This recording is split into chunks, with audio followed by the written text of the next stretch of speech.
¿Qué tal, jóvenes? Esta sería la 17ª clase. Hoy es 15 de mayo.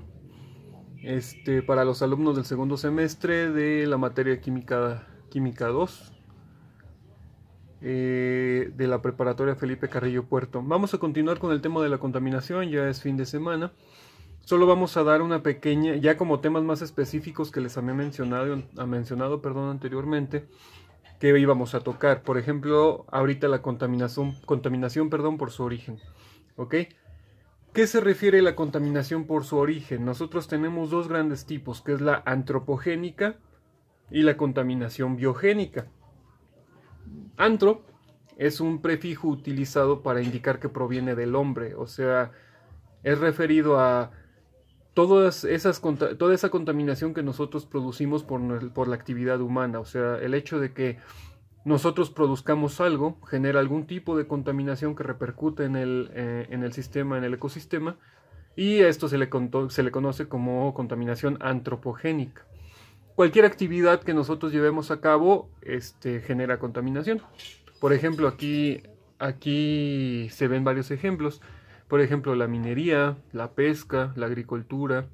Eso es en cuanto a actividades primarias, se refieren a las que se utilizan para poder procesar algo, ¿me explico? La pesca, la industria, etc. Y también las actividades cotidianas que nosotros realizamos en nuestras casas, que sea, por ejemplo, el uso del agua para la higiene personal, los aparatos que utilizan sistemas eléctricos y el uso del transporte.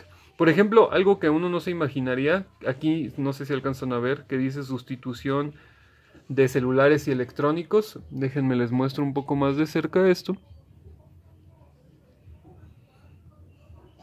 ¿A qué se refiere? Ustedes se imaginarán, pero realmente cualquier cosa que ustedes realicen, inclusive el cambio, y por eso es mejor reusar, es muy importante eso, reusar y reparar, es la mejor forma en la que podemos ayudar al planeta, porque realmente si ustedes gastan de forma constante en aparatos nuevos, en cosas nuevas, eso genera o repercute más al planeta.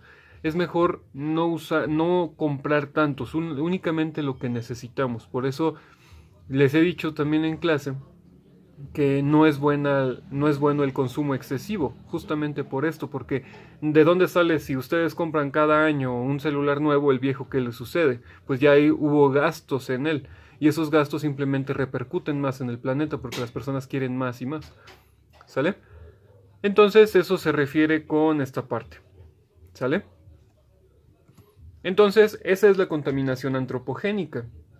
Ahora, obviamente, ¿qué sería la contaminación biogénica? Como lo dice el nombre de bio, se refiere a la misma tierra, o sea, de la naturaleza, algo vivo. Es causada por fenómenos naturales de forma aislada o intermitente, y sus efectos negativos desaparecen por sistemas naturales de depuración. Esto ya se los había explicado. La tierra solita también es capaz de contaminarse. Vean, por ejemplo, aquí lo que les pongo, un volcán. Un volcán genera todo tipo de contaminación. Por la lava contamina el suelo.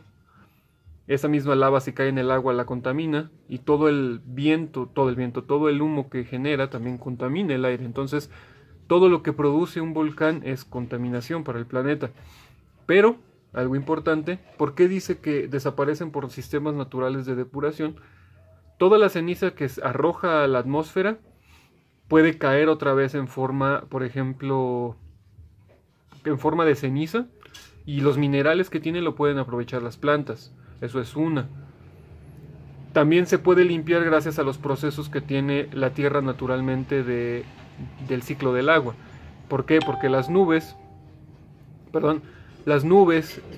tienen agua, entonces todo gases tóxicos que produce el volcán los acumula y luego se precipitan en forma de lluvia ácida.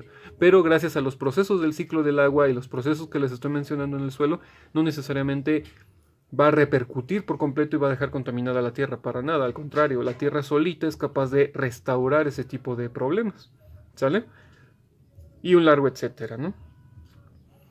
Eso es un ejemplo pues bastante simple de entender, pero por ejemplo hay otro tipo de contaminación biogénica que es un tanto más complejo, pero sigue siendo contaminación biogénica. La marea roja. Ahí en esa imagen Ustedes tal vez alguna vez hayan leído o lo hayan escuchado, que decían que era porque había sangre en el mar. Por ejemplo, en la historia de la Biblia, que el mar se pintó de rojo. Se sabe que eso ocurre de forma natural por causa de un protista, o sea, son protistas, son un tipo de microorganismos que habitan de forma natural. Los protistas son organismos que habitan de forma natural en el mar, el fitoplancton le llaman, y este fitoplancton en ocasiones se genera demasiado y eso hace que se tiña el mar porque técnicamente es tóxico. Las sustancias que producen el fitoplancton es excesivo y se pinta el mar de rojo y ese es altamente tóxico. Pero nadie lo provoca. La misma naturaleza produce demasiado y eso causa que el mar se pinte de rojo y sea tóxico para peces, algas, bla, bla, bla. Entonces, justamente ese es el problema. No toda la contaminación que se genera... Perdón, como decía, no toda la contaminación que se genera en la Tierra en realidad es causa de las personas. Esa es completamente la realidad. Vamos a continuar. Eso es en cuanto a contaminación biogénica y contaminación antropogénica, perdón. Ok, ahora, estábamos hablando de contaminantes por su origen. Ahora, estos contaminantes también son definidos por el origen que tienen. Los contaminantes primarios y contaminantes secundarios. Ahí tengo las definiciones. Tan simple es como los primarios son aquellos que salen directamente de su fuente de emisión. Y los secundarios son aquellos que se producen después de la fuente de emisión, o sea que se producen en la naturaleza por otros mismos contaminantes. Leamos la definición. Aquellas sustancias, los primarios, aquellas sustancias que se emiten directamente al ambiente, como les dije. Por ejemplo, la contaminación que se genera en los carros, ¿no? Esos contaminantes, el dióxido de carbono, dióxido de azufre, esos son un contaminante primario. Contaminantes secundarios son aquellas sustancias que se producen a partir de reacciones químicas que tienen lugar entre los contaminantes primarios o bien entre los componentes primarios del medio ambiente. ¿Qué significa? Que los mismos compuestos que son generados o que se producen en los contaminantes primarios reaccionan con el medio ambiente o con otros contaminantes y eso causa que se produzcan nuevas sustancias. ¿Ok? Eso es un contaminante secundario. Este es justamente el ejemplo de lo que les estoy diciendo. Si se dan cuenta hasta esta parte, aquí, digamos que una empresa, o en este caso las vaquitas o lo que ustedes quieran, produce compuestos químicos. Estos son los contaminantes primarios. Aquí falta, pero por ejemplo, les había mencionado que una causa muy grande de contaminación, no sé si saben, pero es el ganado. El ganado genera mucha contaminación porque supercompactan el suelo, que las vaquitas aplastan con sus patitas el suelo y eso hace que no pueda penetrar el agua ni los nutrientes, entonces ese suelo es inerte, es estéril. Por eso es que les digo que no pisen el pasto en la prepa, porque eso es justamente lo que causan. Al pisarlo demasiado, supercompacta el suelo, se compacta demasiado y eso evita que se puedan penetrar el agua, penetrar los nutrientes y por eso es que el suelo, cuando ustedes han visto en varias zonas de ahí que ya no hay pasto, es justamente por eso, porque lo pisan demasiado. Las vacas generan entonces por la suciedad, por sus heces fecales, producen metano. Aquí el metano sería también un contaminante primario. Entonces, el ganado, las empresas, todos nosotros generamos contaminantes primarios. Al exhalar producimos dióxido de carbono y ese dióxido de carbono también es un contaminante primario. ¿Sale? Algo importante es que ese dióxido de carbono se supone que gracias a los ciclos que tiene la Tierra debería de ser lo suficiente como para que este contaminante sea eliminado.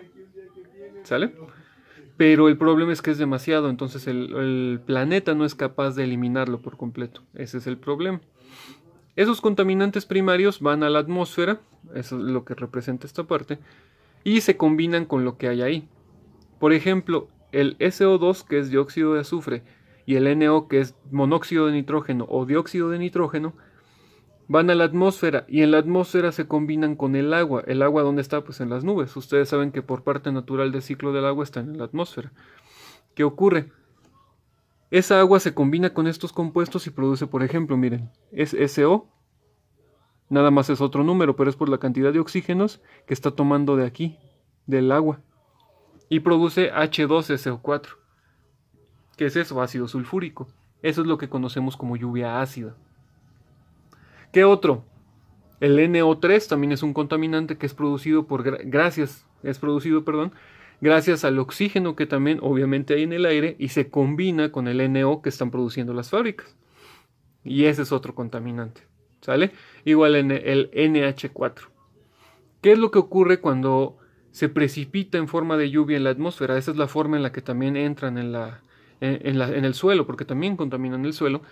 Es por el hecho de que estos se combinan con el agua y se forman o caen en forma de lluvia y contaminan los ríos, contaminan los lagos, contaminan el suelo, etc. ¿Sale? Y eso es justamente el problema que tenemos en cuanto a contaminantes primarios y secundarios. Los primarios son estos, y estos ya se considerarían contaminantes secundarios, que son producidos por estos. ¿Ven? Qué fácil y qué sencillo. Ok, eso es en cuanto a contaminantes primarios y secundarios.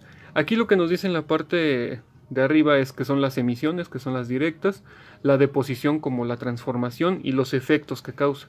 Los efectos se refieren a cuáles son todos esos problemas que van a ser causados en un futuro por causa de la lluvia ácida, a causa de tantos contaminantes. Algo muy interesante, por ejemplo, es que este compuesto, el SO2 y el SO3, en las plantas, déjenme les muestro. Las plantas, los soros,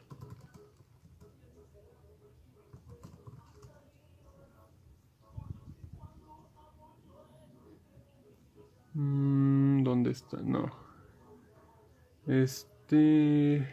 Serían huecos. Bueno, ahorita les pongo una imagen.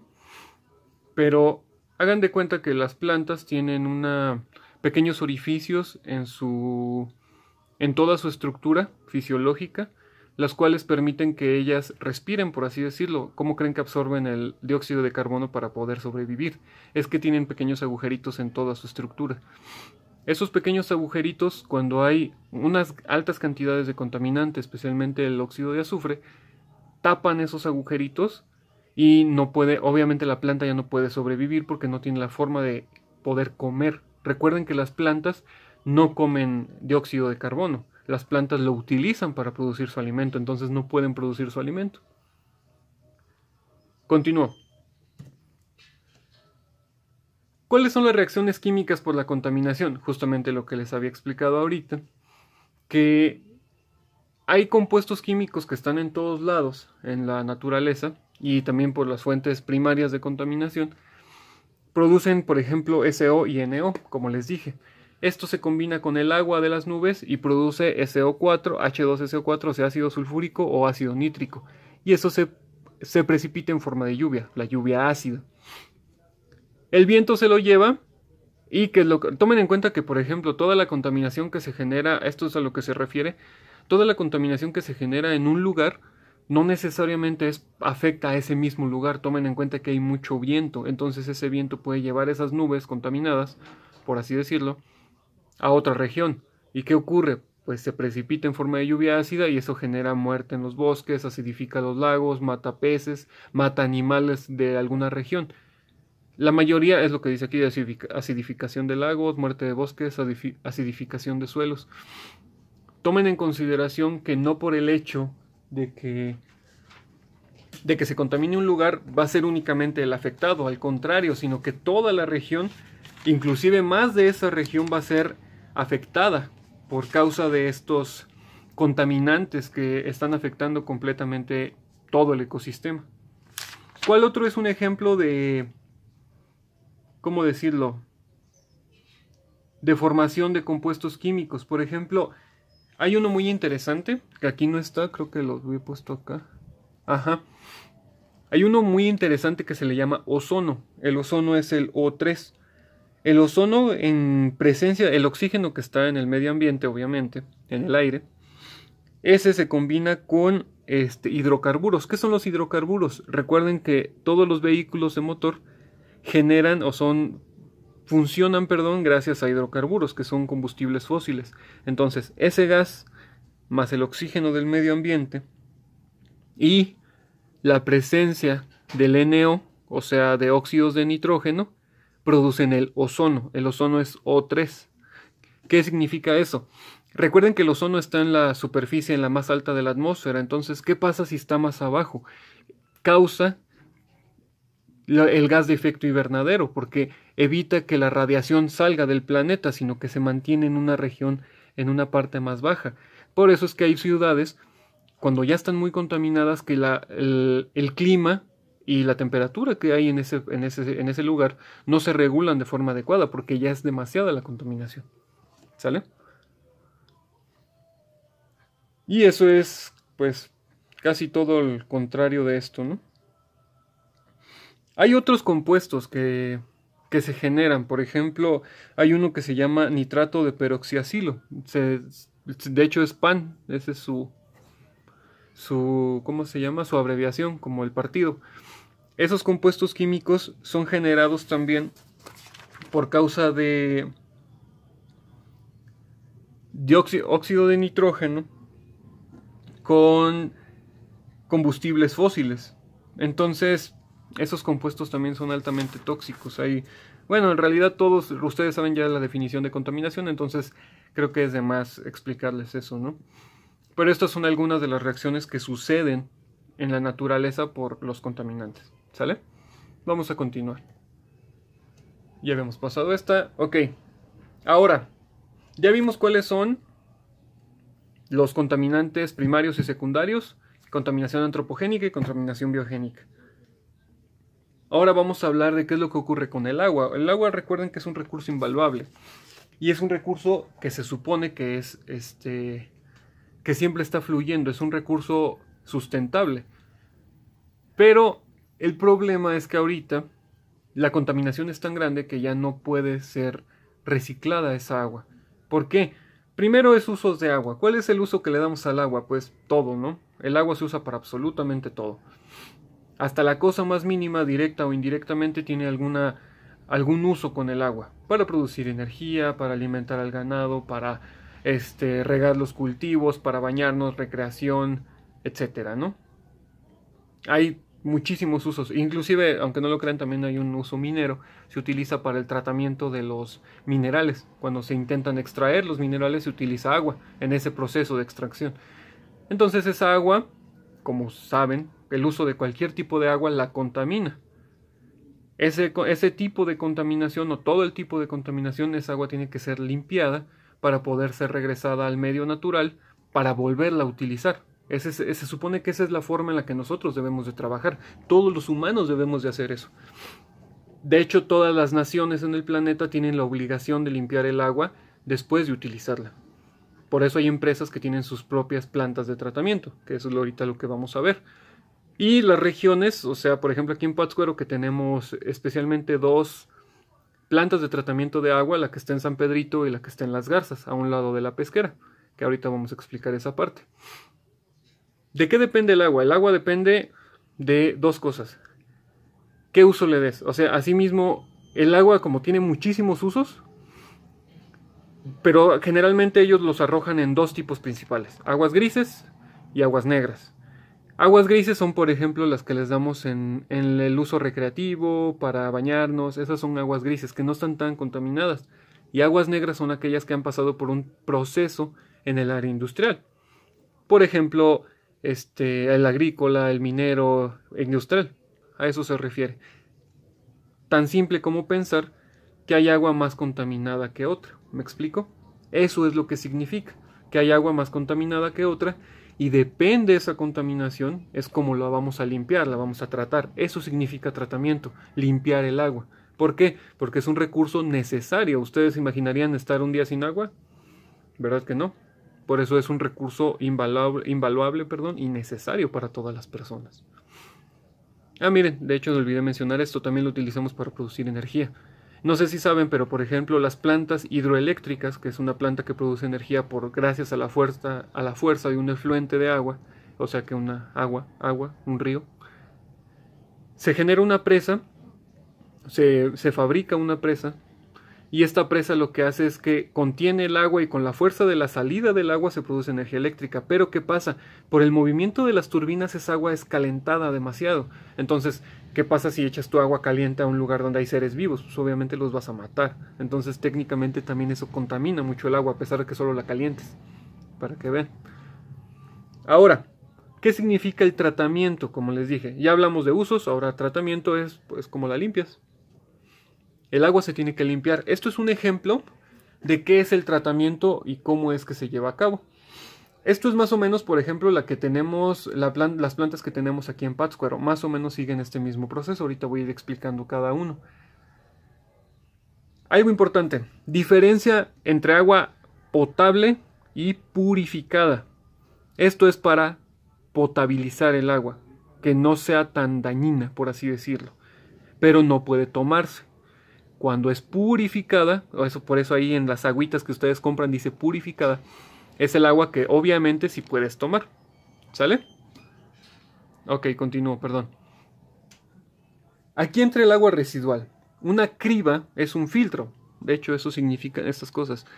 En la de aquí de Pátzcuaro, la criba es un filtro hecho con rejas de metal que hace que las cosas grandes se atoren. Es un filtro tan simple como eso. Porque hay piedras, ramas, lodo...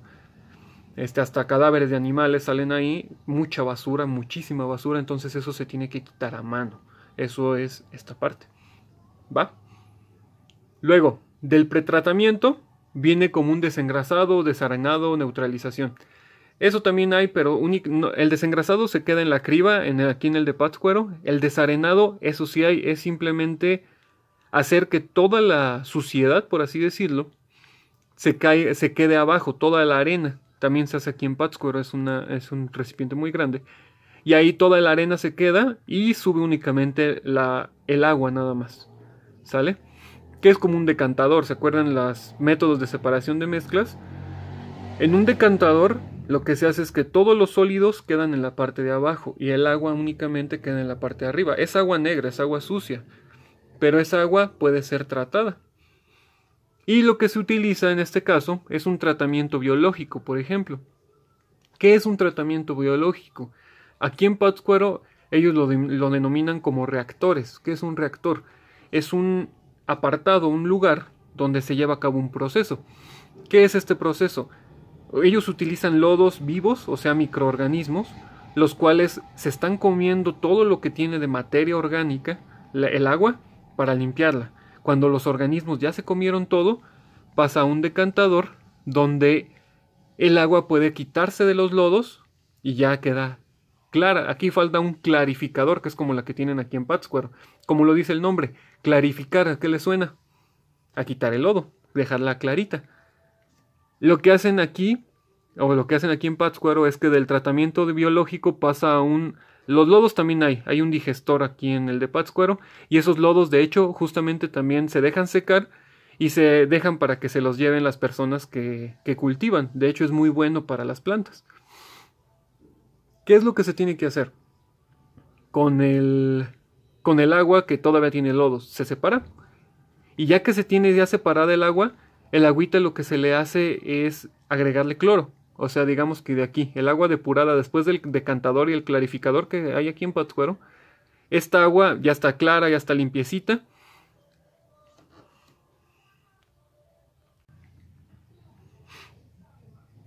Perdón. Y simplemente se tiene que no purificar, pero sí se tiene que esterilizar, por así decirlo. Hay dos formas. La de aquí de Pátzcuaro, como les dije, agregan cloro. Es para eliminar los microorganismos que aún están ahí. O lo que hacen también en algunos lugares, no le agregan, sino que utilizan lámparas ultravioleta para eliminar los microorganismos del agua que ya está tratada. ¿Sí? Y esa es la forma en la que se, entre comillas, limpia el agua. Únicamente para poder ser agua potable. No necesariamente el agua que es tratada aquí, por ejemplo, aquí en Pátzcuaro, es únicamente tratada para regresarla al lago. No es para consumo humano. Hay agua que sí es tratada para luego el consumo humano, y hay agua que es tratada para purificarla, ese es el tratamiento de purificación, para que sí sea directamente consumo y que las personas la tomen. Por eso hay, de hecho ya ahorita ustedes saben que hay empresas que se dedican a purificar el agua, que te las andan vendiendo en las camionetitas. Eso es a lo que me refiero. ¿De qué depende el tratamiento? ¿O de qué depende de qué depende esto de lo que les estoy hablando? Depende del fin que le vas a dar. Ninguno es igual. Justamente eso es a lo que voy. Depende qué agua sea la que tú tienes. Por ejemplo, aquí en aguas residuales, si son aguas negras o aguas grises. Aquí en Pátzcuaro la mayoría son aguas grises, que es como uso entre comillas doméstico, porque lo que más hay no son empresas, son hoteles, por ejemplo. Dado ese sentido, no necesita una cantidad de tratamiento muy específico, pero si fueran, por ejemplo, residuos de empresas grandes, ahí sí se necesita un tratamiento especial para ese tipo de agua. ¿Sale? Entonces, como dice el dicho, para el sapo la pedrada. Depende del tipo de agua residual que tú tengas, asimismo es el tratamiento que se utiliza para poderla utilizar en lo que se le vaya a utilizar. Si es regresar al medio natural o, no sé, para ahora sí consumo humano de nuevo. Pero es por eso que las plantas tratadoras son extremadamente importantes y por eso el temario me pide que les enseñe de lo que es, del uso de agua creo que no hay problema, pero el tratamiento, eso sí es muy importante, que ustedes se den cuenta de cuál es la relevancia que tiene en nuestra sociedad actual. ¿Por qué? Porque ¿qué es lo que pasaría si las plantas, a pesar de que tienen deficiencias, pero son por problemas que se han generado a través de los años, no es culpa de los trabajadores de las plantas, porque ellos siempre están ahí al pie del cañón? Significa que siempre están trabajando. De hecho, algo muy interesante, una planta tratadora trabaja 24 horas, 7 días a la semana. Ellos no descansan. ¿Por qué? Porque su labor es extremadamente importante, para que vean que sí, no es cualquier cosa. Ok, vamos a finalizar ya con esto. Para tarea, va a ser una tarea muy sencilla. Únicamente quiero que ustedes me anoten cuál es la importancia, cuál es la importancia del tratamiento de agua. Es eso nada más. ¿Cuál es la importancia del tratamiento de agua? ¿Sale? Y eso sería todo por esta semana. Nos vemos el día lunes. El día lunes todavía vamos a estar viendo temas de contaminación, pero ya casi vamos a finalizar para poder continuar con los siguientes ejercicios. Pero ya casi acabamos. ¿Sale? Espero que estén muy bien. Descansen y nos vemos.